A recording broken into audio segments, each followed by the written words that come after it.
दोस्तों नमस्कार। विगत वर्षों की परीक्षाओं में पूछे गए प्रश्नों की रिवीजन श्रृंखला में आपका स्वागत है। चलिए क्वेश्चन आंसर सेशन की शुरुआत करते हैं। पहला क्वेश्चन आपकी स्क्रीन पे दिख रहा है। निम्नलिखित में किसने भारतीय राष्ट्रीय कांग्रेस के कराची अधिवेशन का सभापतित्व किया? तो आप देखेंगे 5 मार्च 1931 को गांधी इरविन समझौता होता है और इसी के बाद आप देखेंगे तो 26 मार्च से 31 मार्च के बीच कांग्रेस का अधिवेशन चलता है। 26 मार्च से 31 मार्च 1931 के बीच, ये मार्च में है, अधिवेशन चलता है। इसकी अध्यक्षता कौन करता है? तो इसकी अध्यक्षता करते हैं वल्लभ भाई पटेल। इसी में गांधी जी जब जाते हैं तो उनका विरोध होता है और इसी अधिवेशन में गांधी कहते हैं कि गांधी मर सकता है लेकिन गांधीवाद नहीं। अब गांधी का विरोध क्यों होता है? तो गांधी का विरोध इसलिए होता है कि आप देखेंगे 23 मार्च 1931 को भगत सिंह, सुखदेव और राजगुरु को फांसी हुई थी, लेकिन गांधी जी ने गांधी इरविन समझौते में इससे संबंधित कोई बात नहीं की थी। इस प्रकार इसका आंसर क्या हो गया? इसका आंसर हो गया डी। अब अगला क्वेश्चन देखते हैं। 1931 में भारतीय राष्ट्रीय कांग्रेस के कराची अधिवेशन, जिसकी अध्यक्षता पटेल कर रहे थे, किसने मूल अधिकारों और आर्थिक कार्यक्रम पर संकल्प पारित किया? तो आप देखेंगे जो कराची अधिवेशन होता है इसमें मूल अधिकार और आर्थिक कार्यक्रमों पर भी संकल्प पारित किए जाते हैं, लेकिन ये संकल्प को प्रस्तावित किसने किया था? तो पंडित जवाहरलाल नेहरू को इस संकल्प को प्रस्तावित करने का काम दिया गया था। निम्नलिखित में किसने भारतीय राष्ट्रीय कांग्रेस के कराची अधिवेशन को महात्मा गांधी की लोकप्रियता और सम्मान की पराकाष्ठा माना है? तो आप देखेंगे सुभाष चंद्र बोस ने इसे गांधी जी की लोकप्रियता और सम्मान की पराकाष्ठा माना है। क्यों? क्योंकि इसमें गांधी जी का विरोध हो रहा था और गांधी जी ने कहा कि गांधी मर सकते हैं लेकिन गांधीवाद नहीं। अगला क्वेश्चन है, भारतीय राष्ट्रीय आंदोलन से संबंधित निम्नलिखित घटनाओं को पढ़ें और क्रमवार सेट करना है। तो आप देखेंगे कराची अधिवेशन कब होता है? तो ये होता है 26 से 31 मार्च 1931 को। राजगुरु को फांसी कब होती है? अच्छा, ये तीनों घटनाएं जो हैं 1931 की हैं, तो आप क्रम से सेट कर दीजिए। ये कब है? ये 26 से 31 मार्च है। राजगुरु को फांसी कब दी जाती है? 23 मार्च को। गांधी इरविन समझौता कब होता है? 5 मार्च को। तो 5 मार्च हो गया पहले, दूसरे पे हो गया 23 मार्च, तीसरे पे हो गया 26 मार्च, 3, 2, 1, इस प्रकार ये सही हो गया। अगला क्वेश्चन देखिए, भारतीय स्वाधीनता संग्राम से संबंधित घटनाओं पर विचार कीजिए। इसको भी कालानुक्रम से सेट करना है। तो गांधी इरविन समझौता कब होता है? तो ये होता है 5 मार्च 1931 को। भारतीय राष्ट्रीय कांग्रेस का कराची अधिवेशन कब होता है? तो 26 मार्च 1931 को ये होता है। भगत सिंह को फांसी कब होती है? तो 23 मार्च 1931 को होता है। पूना समझौता कब होता है? तो ये 24 सितंबर 1932 को होगा। तो सबसे पहले क्या हो जाएगा? गांधी इरविन समझौता 5 मार्च को। इसके बाद क्या होगा? भगत सिंह को फांसी 23 मार्च को। इसके बाद क्या होगा? भारतीय राष्ट्रीय कांग्रेस का कराची अधिवेशन 26 मार्च को और लास्ट में पूना समझौता 24 सितंबर 1932 में होता है। तो इस प्रकार से आप देखेंगे, इसमें कौन सा ऑप्शन सही हो गया? डी। अगला देखिए,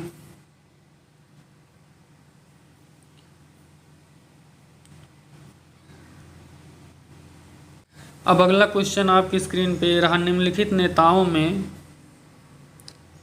किस भारतीय नेता ने लंदन में प्रथम गोलमेज सम्मेलन में भाग लिया था? तो आप देखेंगे इसमें ये सभी नेता तीनों, महात्मा गांधी, जवाहरलाल नेहरू और अबुल कलाम आज़ाद, ये कांग्रेस के नेता हैं और कांग्रेस ने पहले अधिवेशन में भाग नहीं लिया था। तो इस प्रकार कौन बचता है? मौलाना मोहम्मद अली, जिसने प्रथम अधिवेशन में भाग लिया था। आंसर ए सही हो गया। दूसरा देखिए, प्रथम गोलमेज सम्मेलन के बारे में निम्नलिखित में कौन सा सही नहीं है?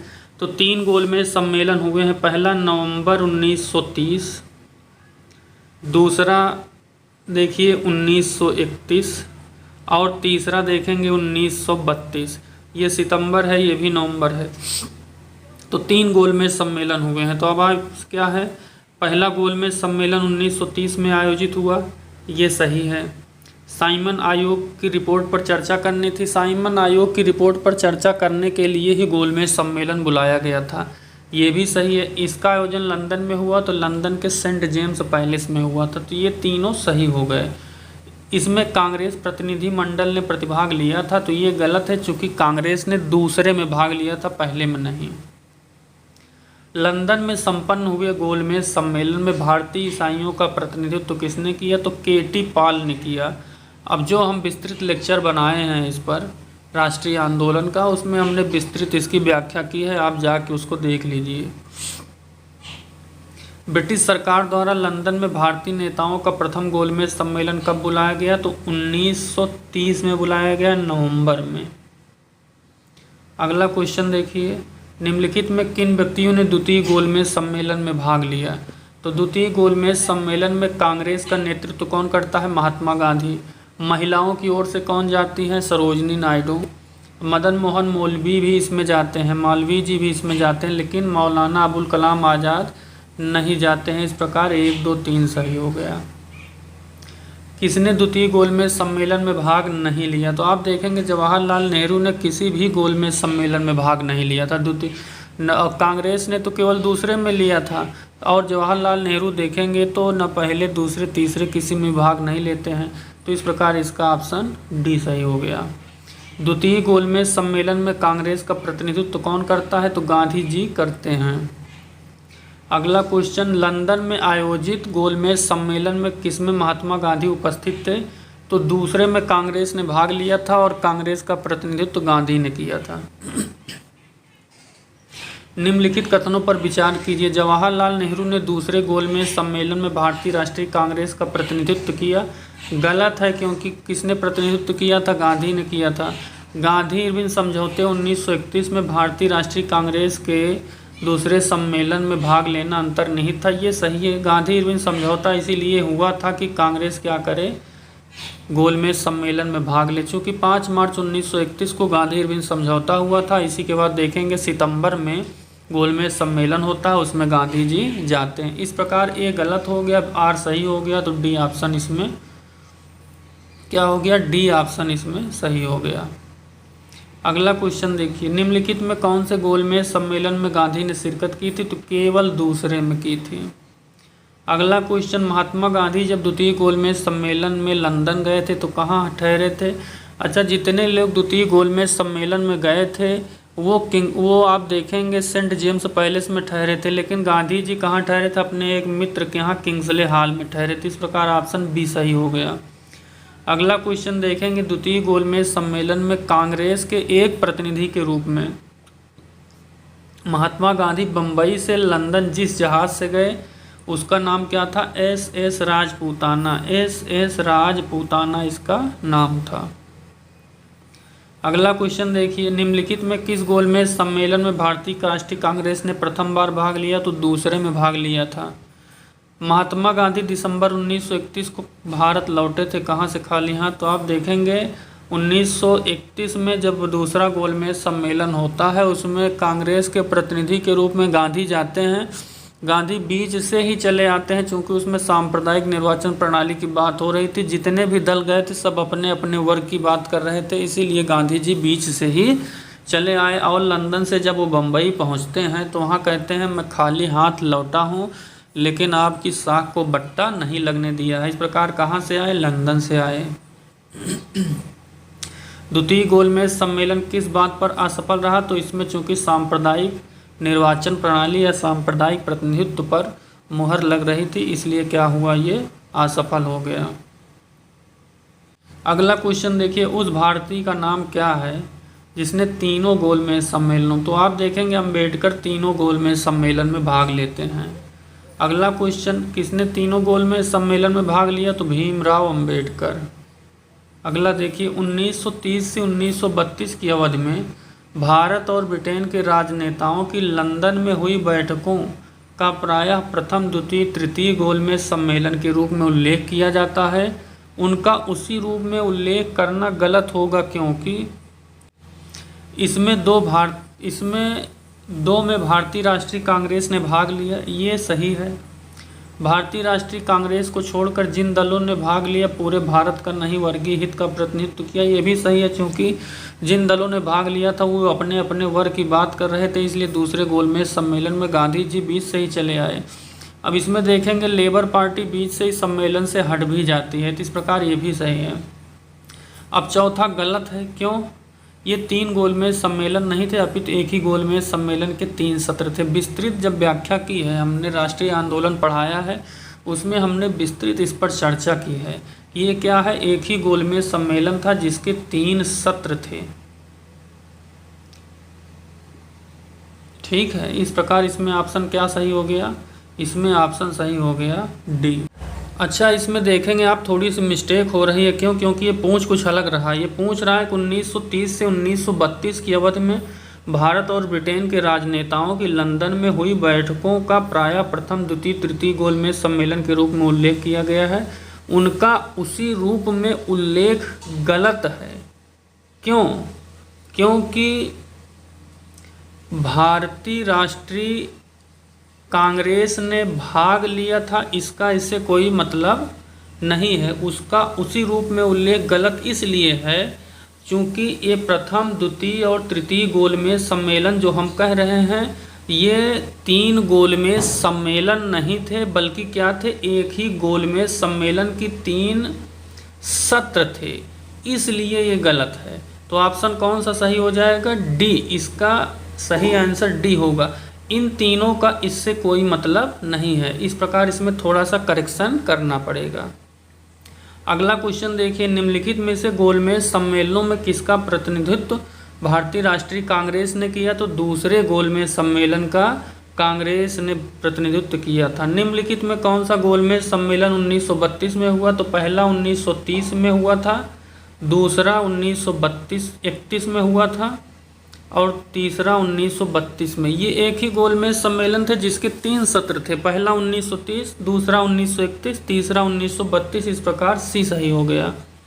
अगला क्वेश्चन देखिए, प्रथम गोलमेज सम्मेलन में डॉक्टर अंबेडकर ने दलित निर्वाचन की मांग रखी थी।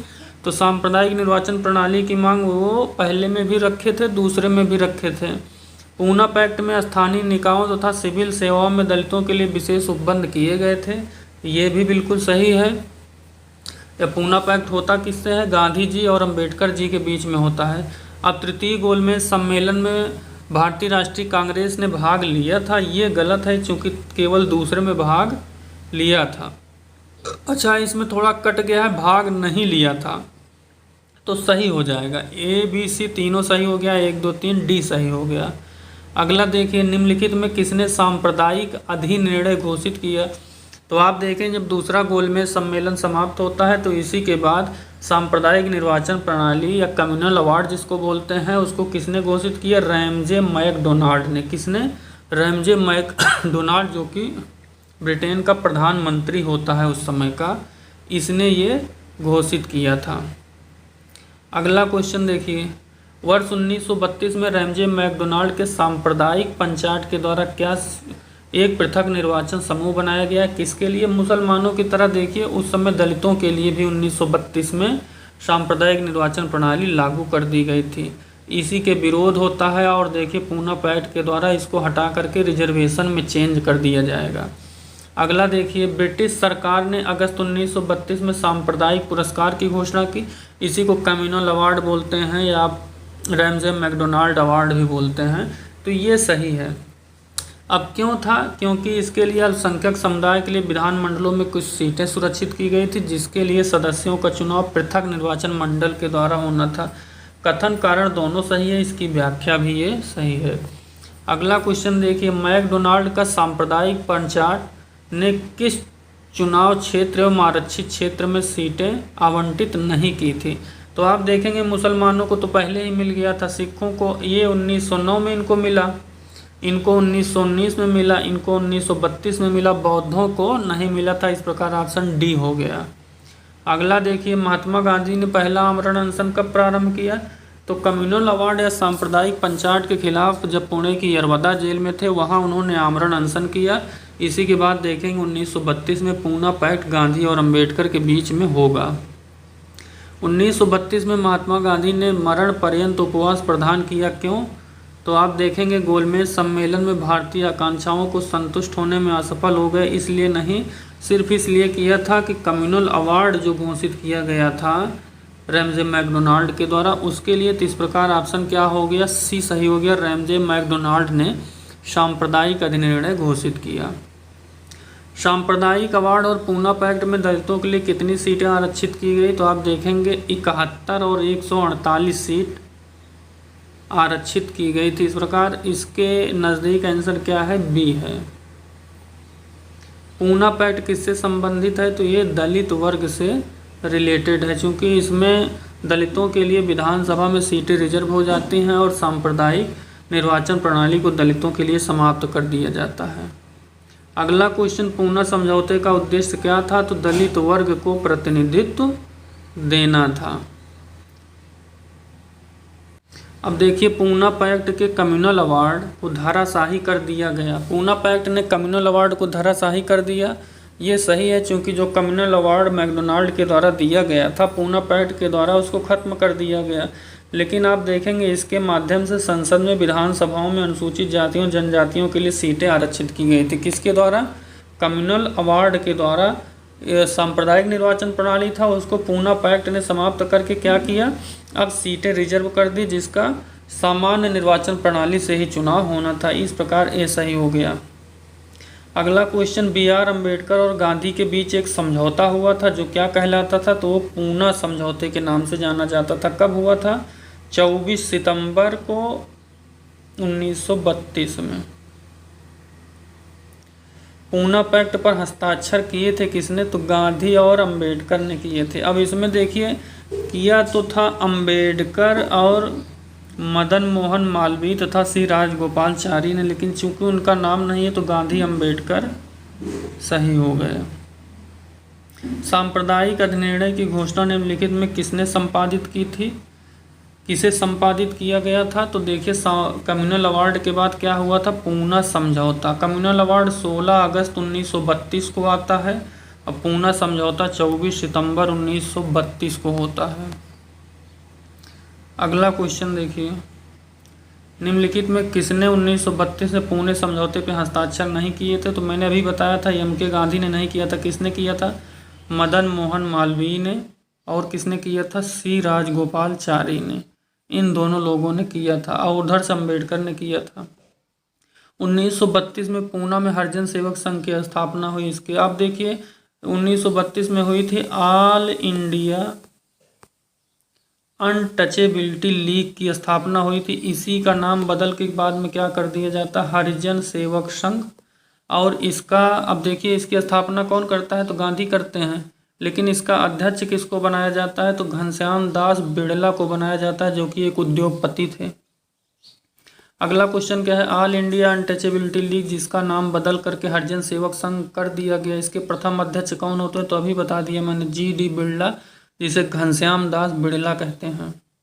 1932 में स्थापित अछूत लीग के प्रथम प्रेसिडेंट कौन हुए? तो GD बिड़ला हुए। अगला क्वेश्चन क्या है? भारतीय हरिजन सेवक संघ की स्थापना किसने की थी? महात्मा गांधी ने की थी। हरिजन सेवक संघ का पूर्ण नाम क्या था? तो ऑल इंडिया अनटचेबिलिटी लीग था। दलित वर्गों का संघ किसके द्वारा स्थापित किया गया? तो ये जगजीवन राम के द्वारा स्थापित किया गया था। अगला क्वेश्चन, किसने कहा कि गांधी क्षणिक भूत की भांति धूल उठाते हैं लेकिन अस्तर नहीं? तो ये कहा था अम्बेडकर ने गांधी के विषय में।